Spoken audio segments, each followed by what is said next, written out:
ମୋର ପ୍ରିୟ ପିଲାମାନେ, ଆଶା କରିବି ସମସ୍ତେ ବହୁତ ହି ଭଲରେ ଥିବ ଏବଂ ଆପଣଙ୍କର ପରିବାରରେ ବି ପ୍ରାୟତଃ ସମସ୍ତେ ବହୁତ ହି ଭଲରେ ଥିବେ। ଫାଇନାଲ୍ ଦେଖନ୍ତୁ ବିଏଡ଼୍ ବିଏଚ୍ଡି ଏମ୍ଏଡ଼୍ର ଆପଣ ଜାଣିଥିବେ ଯେ ବର୍ତ୍ତମାନ ସମସ୍ତଙ୍କର ସ୍କୋର୍ ବଢ଼ିକି ଆସିବ। ତ ଆପଣଙ୍କର ଟାଇମ୍ ଲାଇନ୍ ପବ୍ଲିଶ୍ ହେଇଯାଇଛି ଏବଂ ଆପଣଙ୍କୁ ଜଣାଇବା ପାଇଁ ଚାହିଁବି 2026 ମସିହାର ଆପଣଙ୍କର ବିଏଡ଼୍ ପାଇଁ ବିଏଡ଼୍ ବିଏଚ୍ଡି ଆପଣଙ୍କର ରହିଗଲା, ଏମ୍ଏଡ଼୍ ଆପଣଙ୍କର, ଇଗ୍ନୁ ବିଏଡ଼୍, ଦେନ୍ ଆପଣଙ୍କର CUET ବିଏଡ଼୍ ଆପଣଙ୍କର, ରିଜନାଲ୍ ବିଏଡ଼୍ ତା ପାଇଁ ଆପଣଙ୍କର କୋର୍ସ ଲଞ୍ଚ କରିଦିଆଯାଇଛି।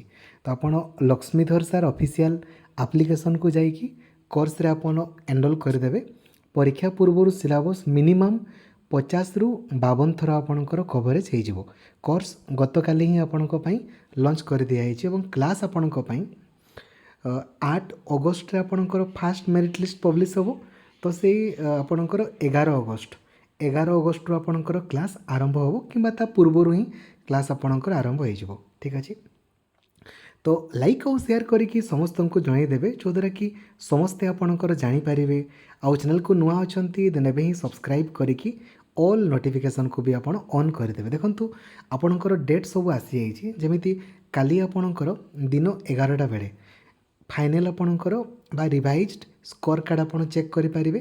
ଦେନ୍ ଆପଣ ଚାହିଁଲେ ପୁଣି ଆପଣଙ୍କର ଆଉ ଥରେ ଚଏସ୍ ଲକିଂ କରିପାରିବେ। ଯଦି ଚଏସ୍ ଲକିଂ ଚେଞ୍ଜ କରିବା ପାଇଁ ଚାହୁଁଛନ୍ତି ତ 1 ଅଗଷ୍ଟରୁ 4 ଅଗଷ୍ଟ ମଧ୍ୟରେ ଆପଣ ମାର୍କ ବି ଅପଡେଟ୍ କରିପାରିବେ, ତା ସହିତ ଚଏସ୍ ଲକିଂ ବି ଆପଣ କରିପାରିବେ।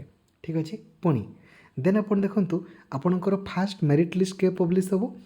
8 ଅଗଷ୍ଟ ଆପଣଙ୍କର ଦିନ 2ଟା ବେଳେ ଆପଣଙ୍କର ମେରିଟ୍ ଲିଷ୍ଟ ପବ୍ଲିଶ୍ ହେବ।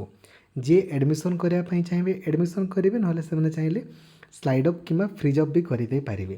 ତାପରେ ସେକେଣ୍ଡ ମେରିଟ୍ ଲିଷ୍ଟ ଆପଣଙ୍କ ଦେଖନ୍ତୁ 19 ଅଗଷ୍ଟରେ ଆପଣଙ୍କର ପବ୍ଲିଶ୍ ହେବ।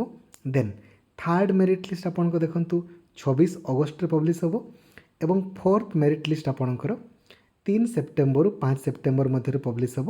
ତାପରେ ଆପଣଙ୍କର କ୍ଲାସ୍ ଆରମ୍ଭ ହୋଇଯିବ। ଠିକ୍ ଅଛି, ଜାଣିଗଲେ। ତ କ୍ଲାସ୍ ଆପଣଙ୍କର 2 ସେପ୍ଟେମ୍ବର ଆରମ୍ଭ ହେବା ପାଇଁ ଯାଉଛି। ତ ଏହା ଥିଲା ଆପଣଙ୍କର ଡିଟେଲ୍ ଜିନିଷ ଏବଂ କହିବା ପାଇଁ ଚାହିଁବି ଆପଣମାନେ ପ୍ରାୟତଃ ଚଏସ୍ ଲକିଂ କରିଥିବେ। ଯଦି ଚଏସ୍ ଲକିଂ ଯେତେବେଳେ କରିବେ ନା, ସବୁବେଳେ ଆଗ ଗଭର୍ଣ୍ଣମେଣ୍ଟ ଗୁଡ଼ାକୁ ଦେବେ। ଗଭର୍ଣ୍ଣମେଣ୍ଟ କଲେଜ ଜାଣିଥିବେ ନା, ଯେଉଁଗୁଡ଼ା ସେଲ୍ଫ ଫାଇନାନ୍ସିଂ ସାଇଡ଼୍ରେ ଲେଖା ହେଇଥିବ ସେଲ୍ଫ ଫାଇନାନ୍ସିଂ ବୋଲି ହେଲା, ସେଗୁଡ଼ାକ ପରେ ଦେବେ। ଆଗ ଗଭର୍ଣ୍ଣମେଣ୍ଟ ଗୁଡ଼ାକୁ ଦେଇଯିବେ, ତଳ ଆଡ଼କୁ ସେଲ୍ଫ ଫାଇନାନ୍ସିଂ କଲେଜକୁ ଆପଣ ଦେବେ। ଠିକ୍ ଅଛି।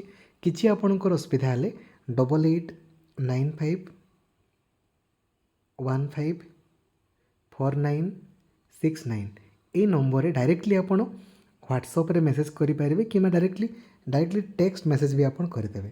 ଠିକ୍ ଅଛି। Thank you. ଜୟ ଜଗନ୍ନାଥ। ଧନ୍ୟବାଦ। Thank you.